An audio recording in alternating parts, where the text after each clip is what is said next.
vamos a compartir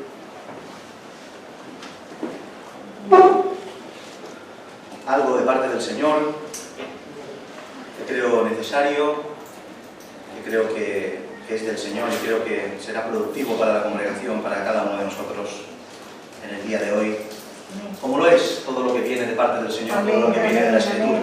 Amén.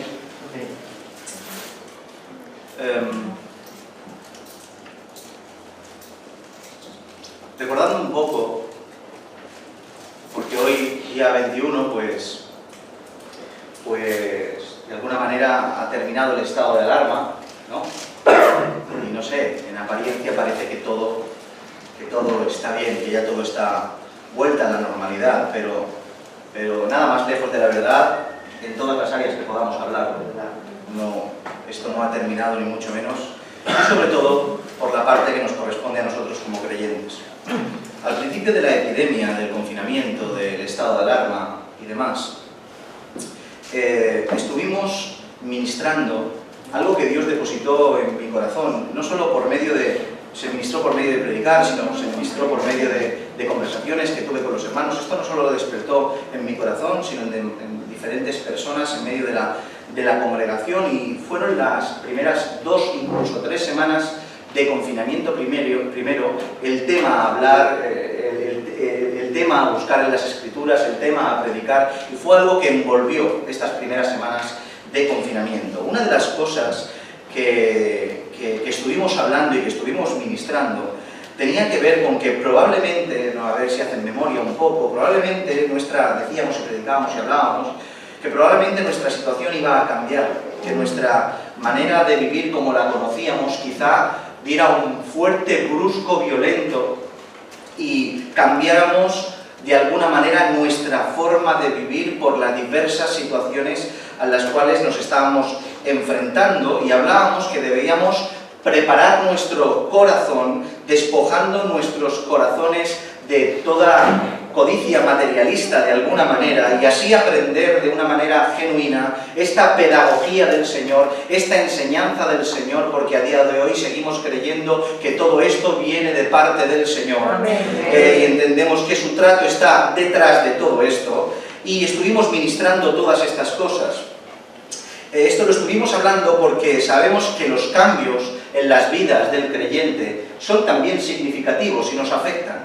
Y sobre todo cuando hablamos cambios bruscos a nivel material, a nivel económico, hace que de alguna manera este cambio brusco en nuestra vida, esta manera diferente de vivir por cualquier dificultad que nos sale al paso, nos afecta de una manera descomunal. Sí, nos afecta de una manera descomunal. Es muy curioso contemplar, y decíamos y predicábamos y hablábamos, de que es curioso contemplar de cómo puede ser que la enfermedad, aunque la enfermedad y la muerte acaba con el corazón de cualquier persona, nos destroza, nos desangra, de ver cómo enferman y perdemos a seres queridos, parece ser que esas dificultades que son más extremas que ninguna otra, nos acercan al Señor. Por norma general, cuando hay una dificultad así en un hogar, el hogar se vuelca a buscar al Señor, a pedirle al Señor. Las iglesias se llenan de gente enlutada, todo el mundo busca al Señor en momentos de dificultad. Y eso es una característica bastante habitual, pero lo anómalo de la situación es que cuando sufrimos una situación que no tiene que ver con lo físico, que no tiene que ver con la enfermedad o la muerte, sino que tiene que ver con lo material y con lo económico, sucede todo lo contrario. En vez de acercarnos al Señor, poco a poco nos vamos alejando. Comenzamos a mirar con recelo al impío que prospera y nos preguntamos por qué prospera el impío y yo no. Señor, si yo hago lo correcto. Y nuestros pies están a punto de resbalar. Nos sucede, miramos al cielo con recelo, creyendo que estamos recibiendo un favor que no nos corresponde por nuestra situación dificultosa económica. Empezamos a desconfiar, empezamos a preocuparnos por demasía e incluso llegamos a pecar solventando con nuestras propias fuerzas la situación actual, tocando, pidiendo, cogiendo cosas que no son lícitas de tocar y de coger para el creyente. Porque hemos abandonado la confianza y la dificultad económica, la pérdida de lo material nos hace pecar. A día de hoy, como hemos dicho, parece que poco a poco estamos controlando todo lo que tiene que ver a nivel del país, a nivel mundial. Parece ser, muy entre comillas, que parece ser que se está controlando la pandemia a nivel de enfermedad, pero ahora vamos a tener que afrontar una pandemia muchísimo más, a mi modo de ver, en un contexto espiritual mucho más peligrosa, que tiene que ver con la economía, con el poder adquisitivo de cada persona, con los bienes materiales de cada persona, que probablemente muchos perderemos y muchas vidas cambiarán. Por eso mismo me gustaría a día de hoy reflexionar juntamente con mi congregación, con la congregación del Señor, ya que creo que como pastor tengo la obligación de advertir a la Iglesia de estos peligros. Mal pastor sería si no advirtiera a la congregación de los peligros que le pueden salir al paso. Por eso, vamos a las Escrituras, vamos a leer una porción de la Escritura, Filipenses capítulo 4, vamos a leer el versículo 13. Filipenses capítulo 4, vamos a leer el versículo 13. Y por favor que este enunciado, que esta expresión sea un grito de guerra en tu corazón, amén, en tu alma y en tu mente, pero de una manera verdadera. Amén. Filipenses capítulo 4, versículo 13. Y dice así la palabra del Señor: todo lo puedo en Cristo que me fortalece. Amén. Otra vez, y quiero un amén después de leerlo. Todo lo puedo en Cristo que me fortalece. Amén. No hay una verdad más grande. Todo lo puedo porque Cristo me fortalece. Amén. Señor, me dé gracia para compartir esta breve reflexión, este punto a resaltar, y para ello necesito hacer una breve introducción para resaltar este punto y este detalle. Permítanme comenzar de esta manera. Como buenos ciudadanos, que todos procuramos ser, debemos sujetarnos, como todos, a lo que la autoridad competente de cada país establece. ¿Sí?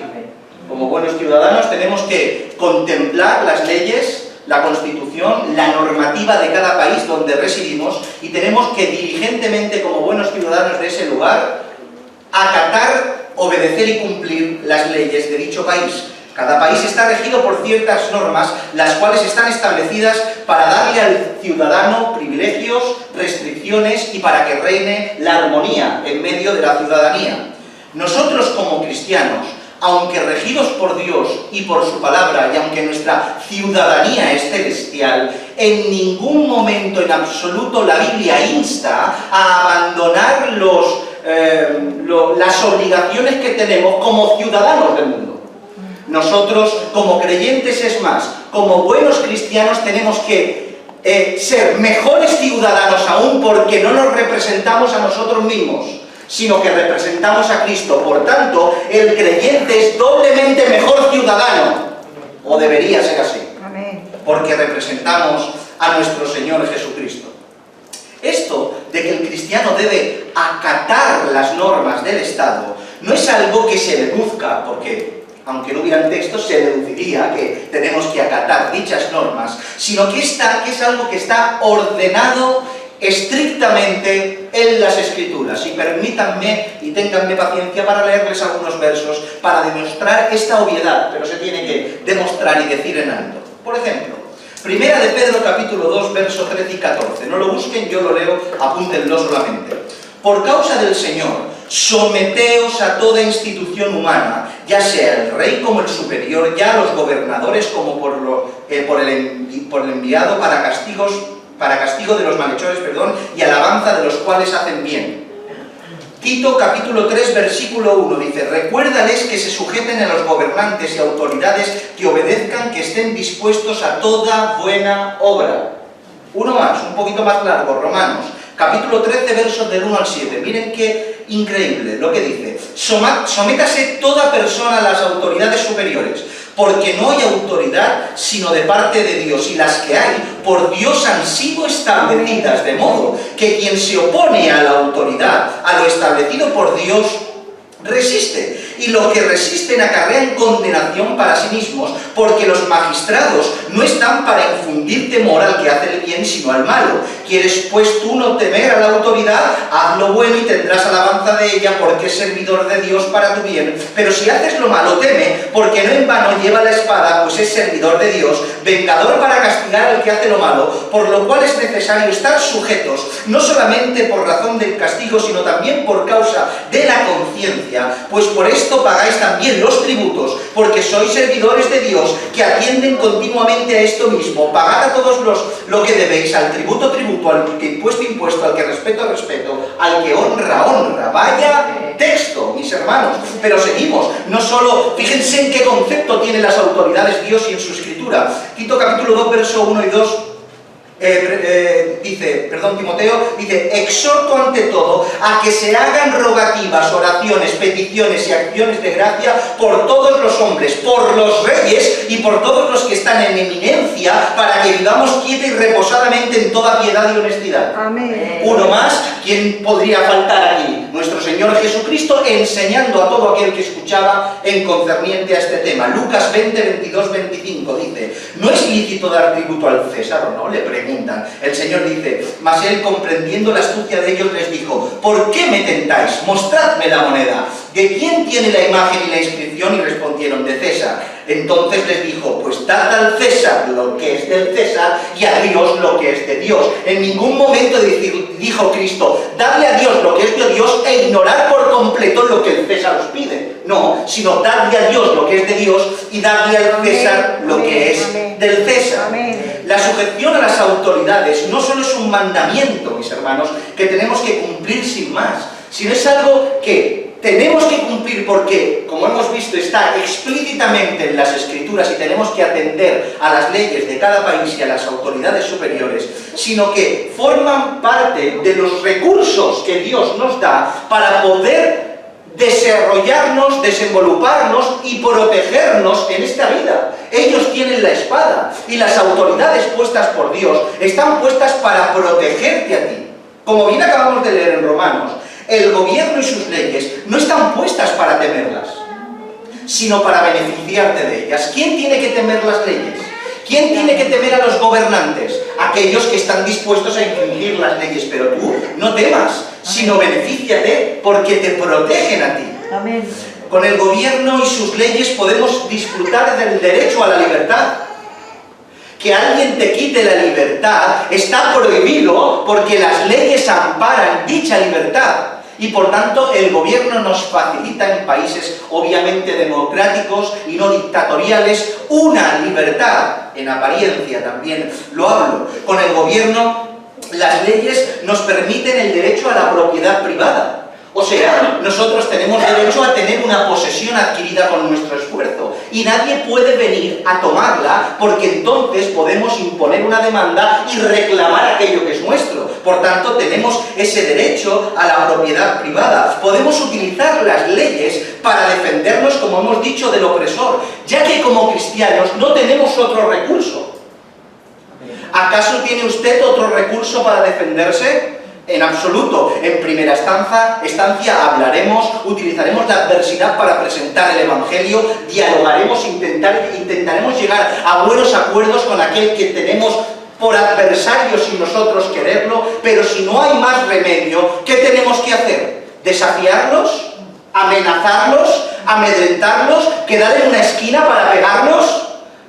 Mandarles a la familia: es que tengo un hijo que es un poco peligroso. Hacer eso en absoluto, sino utilizar las leyes, utilizar las autoridades superiores para poner la pertinente demanda y así ampararnos de esas leyes que están puestas por Dios. ¿Entienden todo esto? Amén. Y no solo eso, sino que incluso la libertad que nos dan los gobernantes en este sentido nos beneficia a nivel social, ya que tenemos todo lo que tiene que ver con lo público: educación pública, sanidad pública, etcétera, etcétera. Y no solo eso, sino que hay prestaciones, ayudas sociales para todos aquellos que en un momento puntual en el trayecto de su vida tienen necesidad, y las arcas del Estado públicas apartan un dinero para dichas ayudas en los momentos puntuales concernientes a cada persona que tiene una necesidad puntual. ¿Entienden esto? Amén. Por tanto, no solo es un mandamiento que cumplir sin más, que nos oprime, sino que también es un beneficio para la Iglesia del Señor. ¿Sí?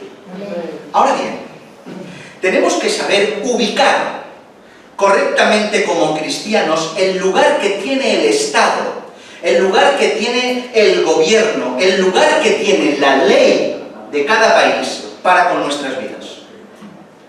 El justo equilibrio y la ubicación apropiada para que la ley sea beneficiosa y no contraproducente tiene que tener este equilibrio. En cuanto a las leyes, el sometimiento al gobierno, ambos extremos son completamente peligrosos. Hay personas, por ejemplo, que dicen: las autoridades están puestas por Dios, por tanto tenemos que sujetarnos a lo que la ley diga. Yo me amparo bajo la ley porque la Biblia dice que están puestas por Dios, y diga lo que diga, dictamine lo que dictamine, gobierne, apruebe la Cámara lo que apruebe, nosotros lo acataremos como buenos ciudadanos y estoy amparado por la Biblia. Y el gobierno diga lo que diga, aquí el cristiano, malinterpretando un texto bíblico, peca delante del Señor por irse a un extremo. Pero está en otra punta. Está la punta que dice: yo soy ciudadano celestial, yo, mi Biblia, mi Constitución es la Biblia, y no tengo nada que ver ni con el gobierno, ni con el rey, ni con las leyes del país, sino que mi ciudadanía es celestial. Obviamente que es una realidad que nuestra ciudadanía es celestial y la Biblia es la que nos rige, pero en ningún momento, como hemos dicho, eso nos exime de las responsabilidades que tenemos como ciudadanos y la participación que tenemos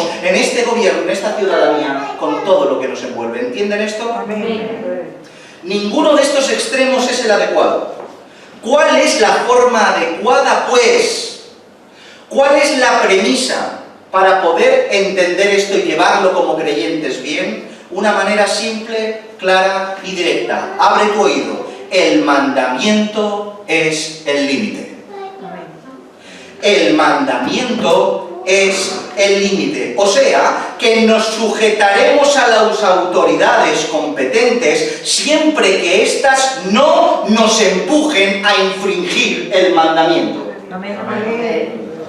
Por ejemplo, si viene una pareja de homosexuales a la congregación, no dos homosexuales, sino una pareja incluso de homosexuales, nosotros los recibiremos con los brazos abiertos, los dejaremos que estén en la congregación, que escuchen la palabra, les ofreceremos nuestra ayuda, les ofreceremos nuestro tiempo, les ofreceremos nuestro amor, y los tendremos aquí como cualquier persona que viene de fuera con necesidad de Dios. Ahora bien, eso no implicará a que no abramos las Escrituras, a que no enunciemos la verdad y a que denunciemos el pecado que han traído juntamente con ellos. Y obviamente, como cristianos, nunca ampararemos ese matrimonio, y mucho menos como iglesia y como pastor oficiaremos un matrimonio de tal características.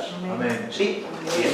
Estas personas pueden salvarse, arrepentirse y rectificar, o marcharse ofendidas y con otra cosa más, denunciarnos. ¿Por qué? Porque no solo el homosexualismo es algo habitual dentro de la ciudadanía, sino que hace ya muchos años que el matrimonio homosexual es un derecho. Por tanto, pueden establecer una demanda y por medio de esa demanda tener problemas y dificultades aquí en la congregación. ¿Entienden esto? Amén. Ante la negativa podemos tener esos problemas si hay una demanda, como hemos dicho, ya que lo ampara, cosa que nosotros debemos asumir que está en la ciudadanía, pero en ningún caso apoyar y ser participantes de ello, porque el mandamiento de Dios está por encima de las leyes gubernamentales. ¿Entienden dónde está el límite? El mandamiento es el límite. Siempre y cuando no lo sobrepase, nos sometemos. Cuando lo sobrepase, jamás nos someteremos. ¿Amén? Amén. En democracia se dice que el pueblo tiene la voz. Y en apariencia es verdad, hoy hay muchas comillas aquí, en apariencia es verdad. ¿Por qué? Porque nosotros, por medio de nuestro voto, por medio de nuestra reivindicación y por medio de nuestra protesta y huelga, establecemos aquello que queremos como ciudadanía. Aquellas personas que discuten en la Cámara y discuten en el Congreso de los Diputados son las personas que ustedes votaron cada vez que tienen que votar, y son los que ustedes han dicho que les representen. Su voto ha ido a cada uno de ellos, por tanto es la voz del pueblo en el Congreso de los Diputados. Nosotros, por medio de nuestro voto y por medio de nuestra protesta, somos la voz. Pero resulta ser que en Dios la voz no la tiene ni el gobernante, pero tampoco la voz la tiene el pueblo. En Dios la voz no la tiene el pueblo. Nosotros no decimos que es correcto y Dios desde los cielos dice, venga, va, a mis hijos les haré caso. No, nosotros estamos viviendo en una democracia, pero supeditada como cristianos a una absoluta teocracia donde Dios rige las leyes desde el cielo. Amén. Por tanto, aunque sí que es verdad que nos desarrollamos en democracia, hay una teocracia, o sea, Dios por encima de todo, de la voz de cualquiera, que es el que tiene la última palabra. ¿Entendéis todo esto? Amén. Es que he ido rápido, pero lo habéis entendido, ¿verdad? Amén. Habiendo comenzado por aquí, a lo que se refiere con los aspectos generales y la postura general que tenemos nosotros como Iglesia ante el gobierno, lo cual creí necesario introducir, puntualicemos un poco más sobre el tema. ¿Qué debemos hacer? Escucha bien la pregunta. ¿Qué debemos hacer cuando aún así, o sea, dentro de estas dificultades que uno puede tener al paso, como esta que estamos viviendo, en vez de recibir el favor del gobierno, en vez de recibir su favor, el gobierno nos oprime? ¿Qué debemos hacer cuando ante una situación catastrófica vemos que el gobierno no reacciona como debe? ¿Qué debemos hacer si el gobierno desampara al ciudadano? Y no me refiero como ciudadano de a pie, que es no votar, protestar, etcétera, etcétera, sino como cristiano. ¿Qué debemos hacer? Es una realidad histórica, es una realidad actual y es una realidad bíblica que, por desgracia, los gobiernos, los poderosos, en un gran porcentaje, obviamente salvándose algunos, suelen moverse por beneficios personales, los cuales perjudican al pueblo. Y esto es algo que vemos en las Escrituras. Esto se debe a que el poder, por desgracia el poder, el egoísmo, el amor a las riquezas corrompen al hombre a tal grado que son capaces de, a pesar de oprimirlo y saberlo, por el beneficio personal y por mi propio poder, me da igual y lo oprimo y lo hago. Y esto la Escritura lo demuestra, que el poder, la riqueza, hace esto. Proverbios 22:7 dice: el rico se enseñoreará de los pobres, y el que toma prestado es siervo de aquel que le presta. Como para endeudarse con los bancos. Santiago capítulo 2, verso 6 dice: pero vosotros habéis afrentado al pobre, no os oprimen los ricos, y no son ellos los mismos que os arrastran a los tribunales. Mateo 20:25, entonces Jesús llamándolos dijo: ¿sabéis que los gobernantes de las naciones se enseñorean de ellas y los que son grandes ejercen sobre ellas potestad? Es una realidad de la historia y de la Biblia y de la actualidad. Pero la cuestión es que aunque todo esto sea verdad, o sea, aunque estés en una situación límite y el gobierno no reaccione como toca, tenemos licencia para hacer lo que sea necesario hacer para nuestra subsistencia. O sea, a pesar de la dificultad precaria y de un gobierno que no reacciona, como Iglesia tenemos el derecho de utilizar todo lo que esté al alcance de nuestro hermano para poder subsistir. Absolutamente no, porque si el mandamiento rige, también te rige para ti. Amén. En primera instancia tenemos que decir que los mandamientos de Dios no están puestos con condicionantes. Los mandamientos que Dios te exige no están con cláusulas condicionantes, o sea, que se pueden infringir según el caso, según la situación me convenga, adapto el mandamiento a mi situación y transgredo ese mandamiento puntualmente porque me conviene. Absolutamente no, el mandamiento es inamovible. Por eso, nuestro obrar bien no está condicionado a lo que tengamos delante, sino a aquel que tenemos por encima. Amén. Mi manera de actuar no es por causa de lo que tengo delante, sino por la cabeza que me gobierna, que hace que lo que tengo delante, aunque sea una realidad, no tenga que obrar mal, sino que tenga que obrar bien. Amén. Amén. porque no damos cuentas a los hombres, sino a Dios Todopoderoso. Por eso dice Romanos capítulo 12, verso 17, no paguéis a nadie mal por mal, procurad lo bueno delante de los hombres. Miren lo que dice Lucas 6, déjenme leerlo por favor y ténganme paciencia porque es vida para nuestras almas. Lucas 6, 27 al 36 dice, pero a vosotros los que oís os digo, amad a vuestros enemigos, haced bien a los que os aborrecen, bendecid a los que os maldicen, llorad por los que os calumnian, al que te hiera en una mejilla, preséntale también la otra, y al que te quite la capa, ni aun la túnica le niegues, a cualquiera que te pide dale, y al que te tome lo que es tuyo, no pidas que te lo devuelva.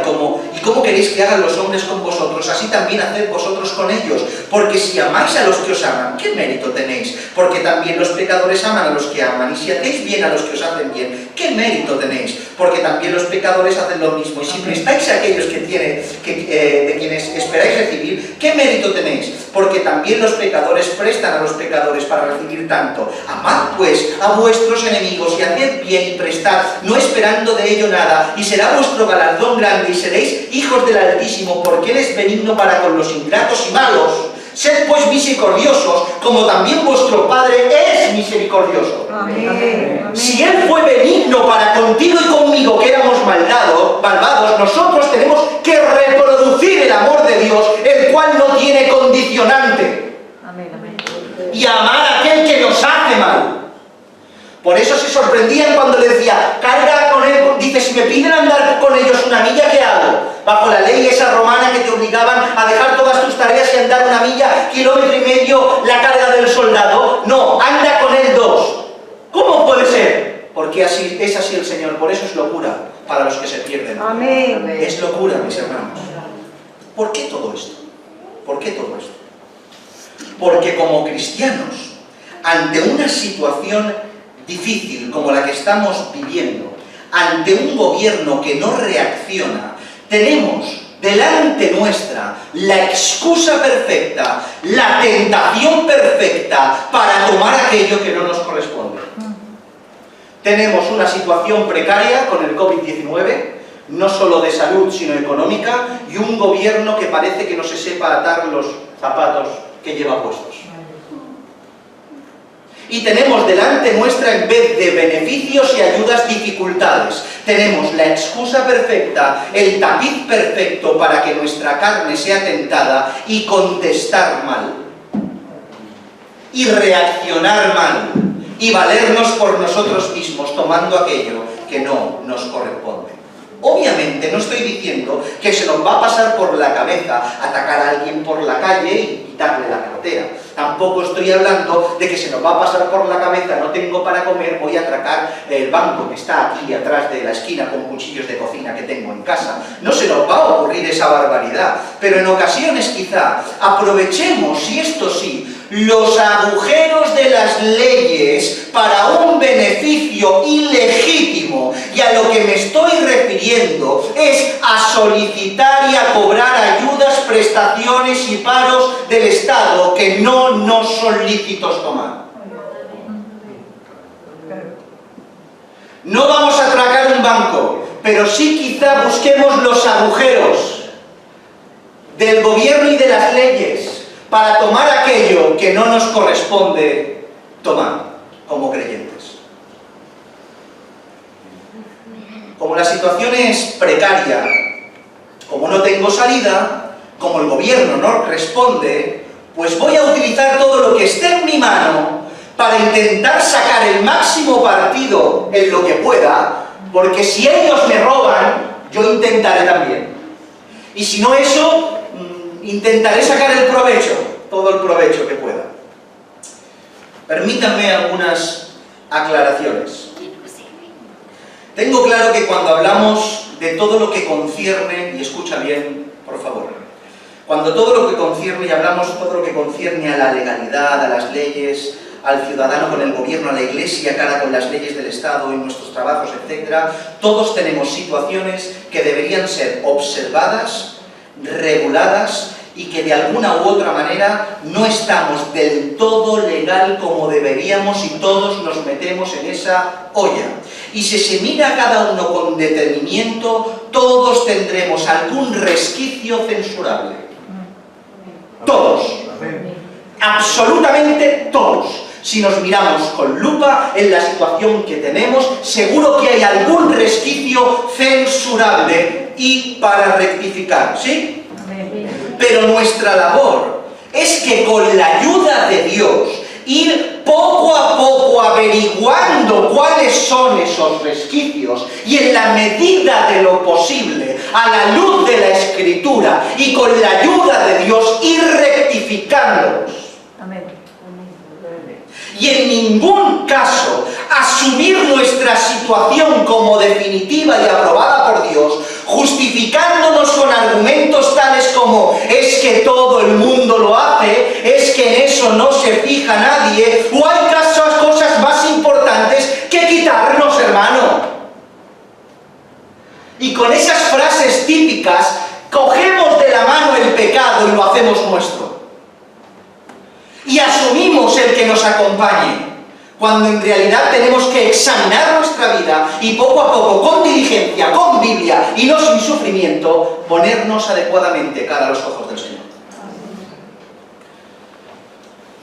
Yo no estoy aquí, mis hermanos, puesto para hacer de su gestor.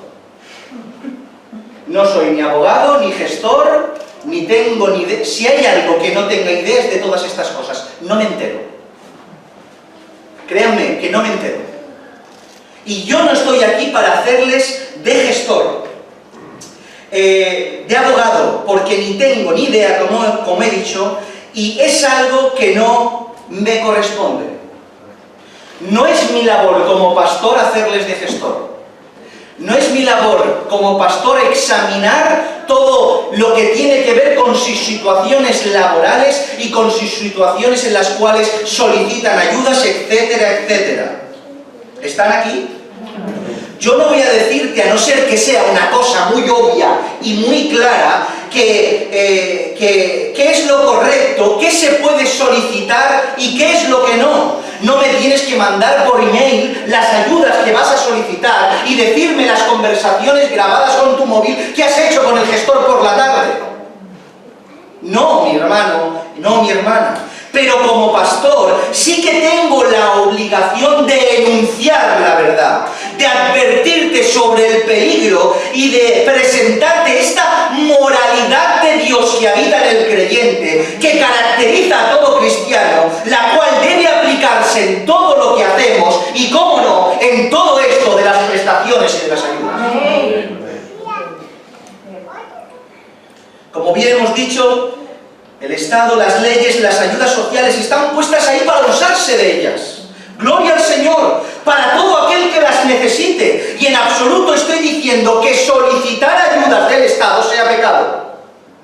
Están ahí para solicitarlas. Están ahí para que las necesidades puntuales se presenten y que nos puedan ayudar. ¡Claro que sí! Pero no podemos ir como cualquiera, porque somos cristianos. Y nos rigen unas leyes que están por encima de todo. Amén. Mis hermanos, sin necesidad de poner ejemplos, ni ser específico, sabemos que el fraude, a nivel de verdad que iba a tomar datos, pero he visto tantos que me ha ahogado, digo, es igual. De cuánto fraude a nivel mundial, población mundial, se hace a las arcas del Estado. Millones y millones y millones de euros defraudados solicitando ayudas que no corresponde a la ciudadanía tener. Pero ¿saben lo que es triste? Es que dentro de la cristiandad, dentro de las iglesias también se hace. Y donde deberíamos marcar la diferencia, seguimos a la par con el impío, solicitando lo mismo y de la misma manera, sin poner la moralidad de la Biblia por encima. ¿Y saben por qué se hace? Porque nunca se denunció. ¿Saben por qué se hace y no pasa nada? Porque nunca se dijo está mal. Porque si te digo que está mal, lo que digo hace que tú me censures a mí y ya no la puedo pedir yo. Y claro, no lo denunciamos, no lo censuramos, no se enseña. Y la Iglesia o es voluntariamente pecadora o ignorante acerca de todo esto. Se consideran como pecados asumibles. ¿Saben lo que es asumir un pecado, mis hermanos? Decir, lo hace todo el mundo, pues no pasa nada, el Señor sabe. El Señor tenga misericordia. Porque no creamos que por la situación adversa que tengamos y porque el gobierno no hace los deberes, nosotros estaremos exentos de juicios y pecamos deliberadamente. Aclarado esto, quiero centrarme muy rápidamente, no en los casos que son obvios, o las personas que tienen un corazón endurecido y han asumido el fraude sin remordimiento de conciencia ninguna, sino más bien en esa situación de algunos que por no estar advertidos, por no estar informados, sumándose la situación precaria que tiene y en ocasiones dejándose arrastrar por su carne y la corriente del pecado, comete dicha infracción ante los ojos del Señor. La situación es muy sencilla de describir. Un matrimonio el cual está pasando dificultades por causa de esta situación y otra, se dispone a solicitar las ayudas pertinentes al gobierno. Como hemos dicho, es algo completamente legítimo de hacer, pero tenemos que tener en mente algo, y este matrimonio que lo solicita, por poner un ejemplo, tiene que tener en su mente algo, y es que en mi opinión se nos escapa lo más relevante y lo más imprescindible, y es mi responsabilidad decirlo. A veces, escucha esto porque es la clave, a veces se nos olvida que nuestra situación bajo el papel no representa la situación real la cual estamos viviendo. Otra vez, cuando vamos a solicitar ayudas, la realidad que tenemos como familia sobre el papel no es la realidad que tenemos en verdad en la vida normal. ¿Entienden esto? ¿Esto qué significa? Y espero que me entiendan, porque créanme que me cuesta hablar de todas estas cosas. ¿Qué significa que a veces nuestra situación bajo el papel no representa la situación real que estamos viviendo? Simple. El gobierno asigna, y hablo desde la más superficialidad que existe, porque créanme que no entiendo de todas estas cosas, pero sí de lo que dice la Escritura. El gobierno asigna las ayudas en base a la situación de cada ciudadano. Y esto lo hace por medio de observar sus bienes, su vida laboral, otras ayudas percibidas, etc. ¿Sí? ¿Sí? ¿Están aquí? ¿Cómo lo hacen? Porque ellos tienen acceso, no a que tienen un detective detrás de cada ciudadano observando qué gana, qué entra, qué coge, qué toma, qué necesidad tiene, si come gambas o arroz, sino que tienen acceso por medio del ordenador, porque está ahí registrado como toca, todo lo que tiene que ver con tu vida laboral, con tus entradas y con tus salidas, con las propiedades que tienes, con las herencias que has tenido, con todo lo que tienes, si estás en el paro, si estás cobrando alguna prestación, ellos lo saben bajo el papel. Esto hace que en ocasiones, cara a los responsables de asignar las ayudas sobre el papel, seamos candidatos a recibir dichas ayudas, porque contrastan la ayuda con lo que en el papel pone, y obviamente eres candidato si el papel lo dice, pero al no representar la realidad de tu vida, sino que el papel no representa en tu situación real que estás viviendo, la ayuda recibida es una ayuda ilegítima a la hora de tomarla. Pongamos un ejemplo. Un matrimonio a los ojos de Dios, pero que no han regulado su situación a los ojos de los hombres y no están casados sobre el papel. ¿Sí? Un matrimonio que se casa a los ojos de Dios, y el pastor con su autoridad los casa y están ante los ojos de Dios casados, pero les falta algo que tienen que hacer, que en mi opinión sería mejor incluso hacerlo antes del matrimonio oficial en la congregación, y es casarse en los juzgados y oficializar bajo el gobierno ese matrimonio oficial. Pero no es el caso. Ahora tienen hijos porque viven como una familia, pero solo constan estos hijos a cargo de la mujer en su libro de familia, porque no constan como matrimonio, aunque vivan como tal. Por tanto, al solicitar las ayudas, su gestor, su asistente social, le sugiere de que pida la ayuda por prestación de madre soltera a esta mujer que tiene 2 hijos a su cargo. Bajo el papel esa ayuda está concedida, porque bajo el papel es una madre soltera, en el paro, me invento, con 2 hijos a cargo. Pero bajo la realidad tiene su esposo que trabaja, que tiene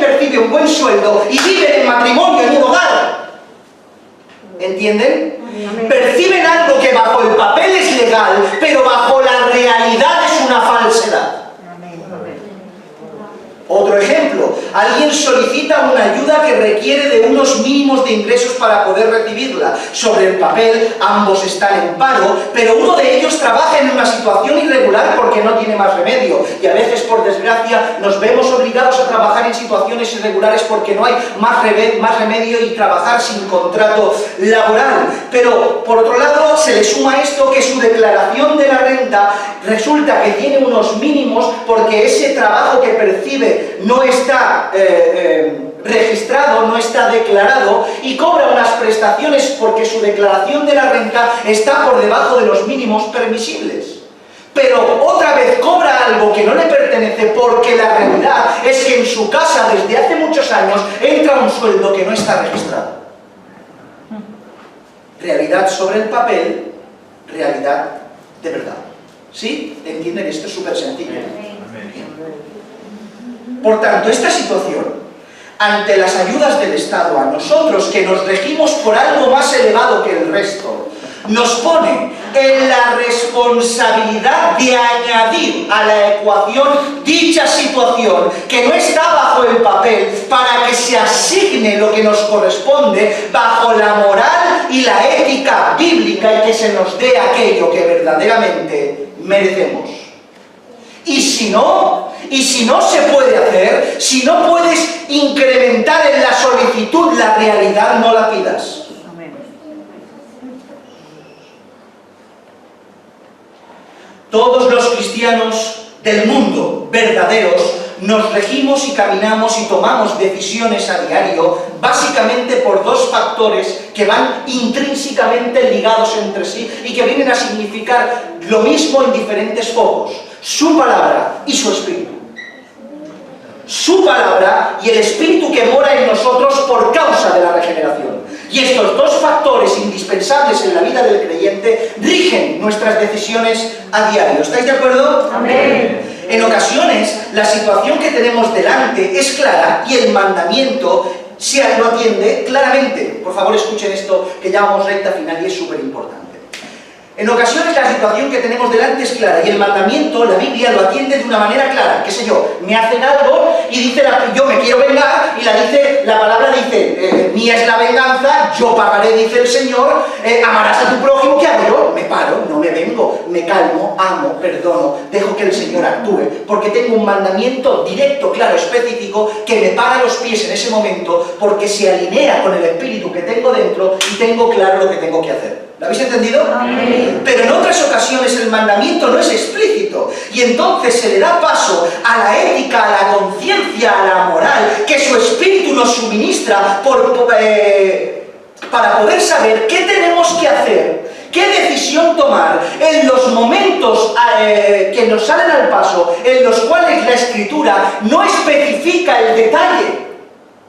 Y el Espíritu reacciona dentro nuestro, alertándonos de la gravedad del pecado que tenemos delante. Por tanto, cuando la Biblia no habla claro al respecto de alguna cosa, tenemos las bases en las Escrituras, las cuales toma nuestro espíritu y las adapta a la situación que tenemos delante. Todos como creyentes tenemos al Espíritu. Y todos como creyentes tenemos las bases fundamentales de los mandamientos de la Biblia, las cuales se aplican con estas dos cosas a todo lo que nos salga al paso, aunque en la Biblia no esté específico tal cosa. Un ejemplo, nosotros sabemos que la playa está creada por Dios, ¿sí? Amén. Dios hizo el mar y es maravilloso contemplarlo, es maravilloso bañarse, es maravilloso estar, nos produce alimento, es una gran bendición. Pero nosotros sabemos que en la Biblia no está en ningún sitio una prohibición de ir a la playa. ¿Hay en algún sitio en la Biblia donde diga no puedes ir a la playa, si te dice el Señor? No. No hay ningún mandamiento, porque en aquella época no hacía falta legislar sobre eso, porque iban vestidos a la playa. Pero hoy en día aplicamos sus bases y nuestro espíritu a dicho mandamiento y sabemos que en la actualidad el cristiano no puede ir a depende qué playa. Y se nos hace difícil la búsqueda porque en todos los sitios se pone la gente de una manera indecorosa. Por tanto, ¿qué se une? Un mandamiento básico, el recato. Se junta con nuestro espíritu y entendemos que cuando estamos en un lugar y vemos a gente inapropiada, desnuda, la base del mandamiento y nuestro espíritu nos hace saber que en ese lugar no podemos estar. Y no necesitamos un mandamiento específico que nos lo diga. ¿Entendéis esto? Amén. Amén. Por tanto, con las ayudas del Estado ocurre exactamente lo mismo. Ante la facilidad de poder burlar la ley, ante la realidad de que en ocasiones el papel no refleja nuestra situación real, debemos aplicar las bases de la ley de Dios y nuestra moralidad ética de la conciencia puesta por el Espíritu para saber si puedo o no solicitar depende qué ayuda. El tomar ayudas que no nos corresponden, no lo vemos reflejados directamente en las Escrituras. Y el Hijo de Dios, si gana más de 25.000 euros al año, no pedirá la ayuda mínima vital o qué sé yo. No está escrito. Pero sí que están las bases, ya que las Escrituras nos enseñan a que no tenemos lo que no tomemos, ni deseemos, ni codiciemos lo que no nos corresponde. La Escritura enseña a no codiciar lo que tiene el prójimo. La Escritura nos enseña a no mentir. La Escritura nos enseña a no ser un idólatra. Y la avaricia es idolatría. Y la desconfianza en la provisión de Dios y usar tus propios medios y fuerzas también es idolatría. Por otro lado, ahí tenemos las bases, pero por otro lado tenemos su Espíritu, el cual nos recuerda la moralidad de la ley y nos compunge si verdaderamente estamos calibrados y con el oído abierto y con su palabra fluyendo, nos compunge nuestros corazones, indicándonos qué es lo que podemos tocar, qué es lo que podemos pedir y qué es lo que no. Ante esta situación, su Espíritu nos hace preguntarnos: Señor, ¿será lícito tomar esta ayuda? A lo mejor pasamos por el filtro de la palabra, el filtro de la oración, y con libres de conciencia la solicitamos, y Dios responde favorablemente y nos la da. ¡Gloria a Dios! Pero se tiene que despertar en la conciencia del creyente, bajo la base de las Escrituras: ¿es lícito que yo tome esto, Señor? Amén. ¿Me corresponde esta ayuda a mí, Señor? ¿Se la estaré quitando a otra persona, Señor? ¿Saben cómo les llaman a las colas para pedir alimento de la Cruz Roja? Las colas del hambre. Las colas del hambre. Y cuando tú miras las colas, ves a gente que te parte el corazón. Y las entrevistan y no tienen con qué comer. Tienen un paquete de arroz, 3 hijos, no tienen nada. Y están ahí haciendo turno para hacer la comida. Y ese día seguro que comen tarde. Porque no tienen otra comida. Tienen que esperar a cogerla para poder hacer de comer. Y en esa misma fila hay otras personas que, aunque crean que lo necesitan, no están en la misma situación. En esa situación precaria. Y no se puede acudir a esas colas para prevenir. Y si te despierta la conciencia cuando el Señor te sacude y te tiene que decir: ¿y si el paquete de arroz que me llevo se lo quito a un niño que no puede comer? Amén. ¿Y si la ayuda que pido yo hoy se la quito a alguien que la necesita más que yo? ¿Y si estoy tomando algo por egoísmo, estoy tomando algo por prevenir, o estoy tomando y pidiendo cosas que no me corresponden, cuando en realidad tengo que elegir qué comer en mi casa? Y quizá tengo un piso de propiedad, o tengo un dinero que no lo quiero tocar, o una tarjeta que no la quiero utilizar. Cuando hay gente que se muere de hambre, entienden que se tienen que despertar las conciencias en los corazones del creyente por base escritural y rectificar el pecado que se puede cometer. No se puede planificar el futuro: pagas de aquí, pago de aquí, me quito de aquí, arreglo de aquí, cojo de aquí y ya estoy suplido. Tenemos que confiar en el Señor. Amén. Por eso tenemos que recordar quiénes somos. Amén. Y hacer caso no solo a lo que la Biblia explícitamente ordena, sino a esa voz dentro nuestra que nos alerta de aquello que estamos haciendo mal. como mínimo pregúntatelo. A veces mis hermanos decimos y descansamos en los abogados, descansamos en los gestores, descansamos en los asistentes sociales y decimos, yo la solicito, si ellos me la dan es que me corresponde. Si ellos me la dan, seguro que me corresponde. Si ellos me la dan, el Señor sabe. Si Dios me la ha dado, será que quiere que la coja. Pero quiero decirte que ellos no aplican dicha conciencia moral y bíblica en su gestión. No aplican lo que estamos hablando aquí en su gestión para presentar tu solicitud. Es entonces cuando Dios te exige a ti que apliques la moralidad bíblica. Primero porque, como hemos dicho, no se rigen y se rigen solo por el papel, no por otra cosa. Pero segundo, es que a ellos les da igual poner una X en un lado que en otro. A ellos les da igual, es más, te sugieren que mientas. Te sugieren que digas, te sugieren que omitas, te lo hacen porque es habitual. Esto que estamos hablando aquí es una absoluta locura a quien se lo digas. Es una absoluta locura porque lo hace todo el mundo. Cosas como todo el mundo lo hace, tú pon esto que no pasa nada, es algo habitual. Me acuerdo que para abrir la iglesia, el local, hace 5 años ya, me acuerdo que cuando íbamos pues, a pedir las solicitudes correspondientes, a dar de alta todo, como iglesia, la gente no tenía ni idea de... No había ni formularios a rellenar, para rellenar los papeles como iglesia. ¿Os acordáis, hermanos? Tony, ¿te acuerdas? No tenían formularios en el ayuntamiento para dar de alta una iglesia. Y yo me preguntaba, ¿cómo están abiertas todas las iglesias? Que si casa cultural, que si centro social, que si... Oiga, no, somos una iglesia. Ya, todo el mundo pone esto, somos una iglesia. Díganos dónde tenemos que hacer, qué tenemos que firmar y cuánto nos va a costar, pero somos una iglesia. Me acuerdo que cuando nos dieron el alta de la luz, para darnos el alta, no voy a decir las cifras porque se creerían que es mentira, de la gran diferencia que había abismal entre en un papel poner centro cultural o poner iglesia evangélica, una fortuna.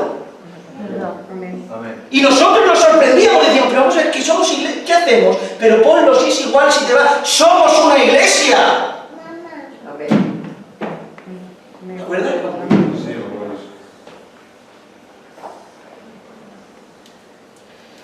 La inmensa mayoría de personas que gestionan estas cosas son inconversos y, como es normal, no aplican la moralidad de Dios, en este caso que tenemos ninguno. Por tanto, ¿qué debemos hacer en todos estos casos? Aplica la ética moral bíblica tú. Amén. No te justifiques con el que ellos ya saben y ellos hacen, porque consientes en el pecado que te beneficia. Diles, yo no puedo hacer tal cosa. Yo no puedo marcar esta X. Yo no puedo omitir esta verdad. Soy esto, tengo esto, y lo que me corresponda, dame. Obviamente saldremos perjudicados. Saldremos perjudicados a lo que beneficio material se refiere, pero airosos ante la tentación delante nuestra. Amén. Conozco de buena mano a personas que han perdido puestos de trabajo por no darle 30 euros a un gestor. Tomado por no... Pero qué tonto que eres, un mercado vas a perder. Pero qué ingenuo eres, dale 50 euros que te lo arregla, hombre, y no pierdes el mercado. Pero la moralidad, la ética del creyente impide beneficiarse con la mentira. Amén. Porque sí que te lo arregla, pero ¿a qué precio? ¿De qué manera? ¿De qué forma? Pero cuando se presenta la ética de Dios, la moralidad que tiene que regir por encima de la ética civil y gubernamental, perderemos, pero ganaremos para él. Amén. Por tanto, los principios que como cristianos nos rigen hacen que para lo que el resto es algo normal, para nosotros sea un imposible, porque atenta contra la ley de nuestro Dios. Terminamos. Sé que es difícil, en ocasiones nos vemos entre la espada y la pared.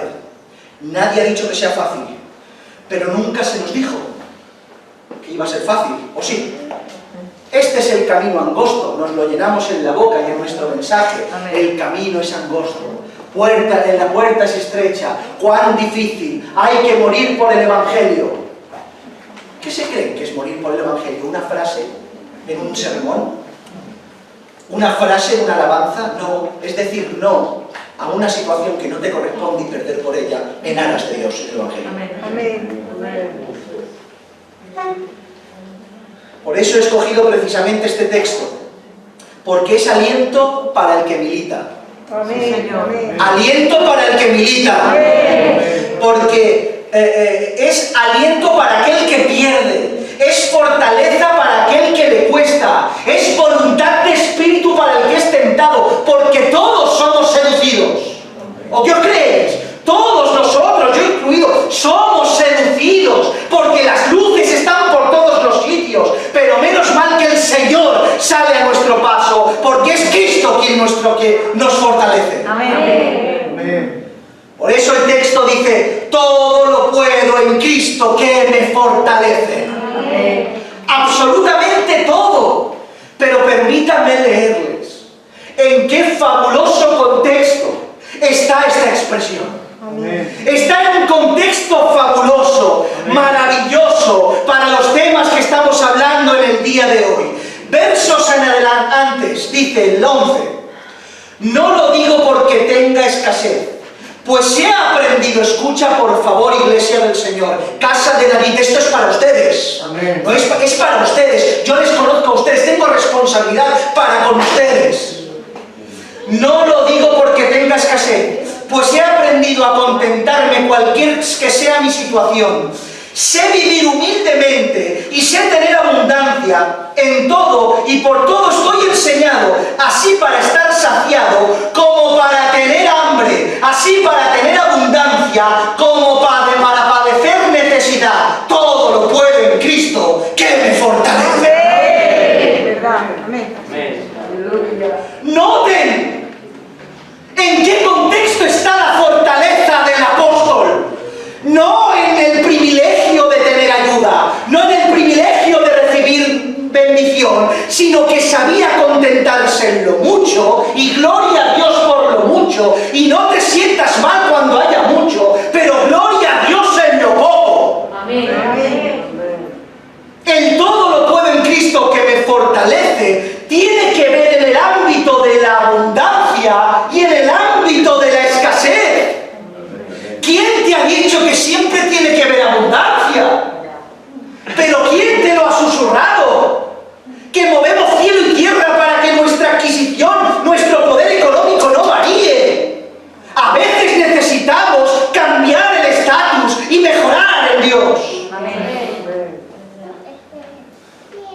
Dice, en todo he sido enseñado. ¿En qué había sido enseñado? En tener hambre. En todo estoy enseñado, así para estar saciado como para tener hambre. Pablo aprendió a tener hambre. Aprendió a tener hambre, a tener necesidad. Y en esa necesidad no significa que Cristo se la suplía, sino que aunque tenía necesidad, y en este caso extremo hambre, todo lo podía en Cristo. ¿Y eso qué significa? Significa que a pesar de las dificultades, Pablo no se movía ni un ápice de la obediencia. Porque todo lo podía en Cristo. Y no dependía de una ayuda, de una prestación o de lo ilícito. Obviamente tomaría lo que le correspondía, pero no desesperaba, porque había sido enseñado en el hambre. Enseñado en el hambre. Nosotros a la primera de cambio todos nos metemos, a la que varía un poco nuestra situación económica, nos vemos con derecho de hacer cualquier cosa. Y obviamente no vamos a ir a robar, pero parece ser que todos los flancos se abren, cuando en realidad se tendrían que cerrar todos y solo ver una cosa, la cruz. Porque en la necesidad, la solución la tienes puesta de rodillas. Él te dice que tocar, Él te dice que tomar, Él te dice que pedir. Y tenemos que confiar en el Dios de toda provisión. Amén, Y no desesperar por dificultades. Y si como iglesia del Señor podemos ser capaces de aguantar la enfermedad, por favor, casa de David, no desfallezcamos a la hora de afrontar el virus de la economía. Amén, Señor. No caigan nuestras manos a la hora de tocar lo ilícito. Demos la talla como creyentes. ¿Perderás? Sí. ¿Perderemos? Sí. Pero habremos superado la tentación de tomar aquello que no nos corresponde. Analiza cada cosa que tienes delante. Ponla bajo el filtro de la Escritura. Órala. Mira a ver tu situación real. Y pide lo que te corresponda. Porque seguro que te corresponde algo que el Señor suplirá todo lo demás. Porque vales tú más que cualquier pajarillo. Vales tú, eres su hijo. Y Él no va a permitir que pases necesidad. Y la necesidad que pases te va a beneficiar. Te va a beneficiar. Por tanto, por favor, apelo al sentido común que despierta desde el alma, no desde la mente. A ese sentido que nace del corazón y que es del Señor y nos enseña a hacer lo correcto. Por tanto, iglesia del Señor, volvámonos al Señor. Y en esta etapa difícil en la cual parece que todo termina y todo el mundo va a coger su caballo a galopar por el pecado del mundo de nuevo. Ya veo a todos deseando arrancar. Es que lo veo. A todo el mundo deseando arrancar otra vez de la misma manera. Otra vez a ver quién llega primero a la meta. Pero nuestra meta no está aquí. Nuestra meta está allí. Amén. Por tanto, continuemos adelante y sepamos lo que tenemos que hacer. En el nombre del Señor. Porque llegará un día que Cristo vendrá a reinar. Y cuando Cristo venga a reinar, regirá con vara de hierro todas las naciones. Entonces ninguno de sus hijos mendigará pan. A todo el mundo, a todo el que estafe, a todo el que oprima, lo pondrá en su lugar. Y tú, iglesia, esposa, serás recibida en el gozo de tu Señor. Por tanto, todo este tiempo no es insignificante con la gloria venidera que en nosotros ha de manifestarse en el nombre del Señor.